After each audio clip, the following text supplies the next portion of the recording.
Hey fams, I'm here to share another alphabet book. This one is very unique because it is themed around gardening, being an African American child. Because it is a idea of gardening for colored children, written by Jamaica Kincaid and illustrated by Kara Walker. This book has been well loved by us. I love Kara Walker. I am a huge fan of her work. It is I just don't think I can describe her artwork in one word. I just need you guys to go look her up if you love a beautiful silhouette and you believe in teaching your child honest history.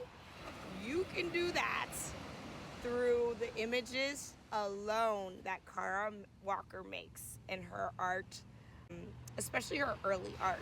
And I've been following her since I used to be an art student. So I'm about to reveal this amazing book, you guys. I also had to save us from the water. It is ABC through Z, and like I've been saying for every alphabet book, it will not follow all the alphabet sounds you may necessarily be teaching your child. But if you love gardening, if you just want to teach your child more about nature, your child is African American, you love Kara Walker, you're gonna love this. It's beautiful, the illustrations. So first of all, here's the alphabet. I love that it has a table of contents. I have never seen an alphabet book do that this way. It says A is for apple, so it has more than one entry for some letters. A is for apple and Adam too, so a different page. A is also for amaranth. B is for breadfruit. We grow breadfruit in our backyard and all over the island where we live, so that was really exciting.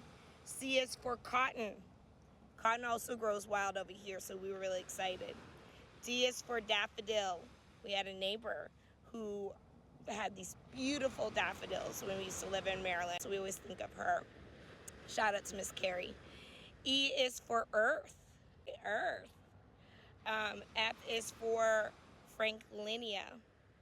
So you can see that they're going to go through the whole alphabet, but there will be more than one entry per alphabet letter. This is the kind of art that Kara Walker is known for. Silhouettes. That's why the cover has a silhouette of the African child growing out of these petals. But these are the real silhouettes style, or the true style that she's known for. She does not stick to this style though, which I'm fine with in the book, but she definitely starts with it. And then we get some color. So she's definitely using color. There's definitely silhouettes. A lot of mixed media from her. I'm obviously just like obsessed with her. Just showing you images. We'll get back to the letters. So it's like an art book, basically. One of my favorite artists is the cotton.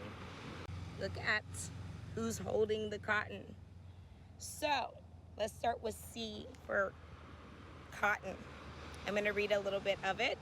The only thing that I really don't like about this is I don't like how they formatted the text. I think it's just a huge block of giant text. If I was to use this with a young child, I'm obviously going to have to just read this to them, but it's still not chunked in ways that I feel like makes it approachable for someone who maybe is not a gardener and doesn't know how to like approach something so big with a young child. So I felt like this wasn't structured in a way that felt like it was meaningfully thought about to share with a child. It felt like this is very grown up looking. Also, what's wrong with paragraphs?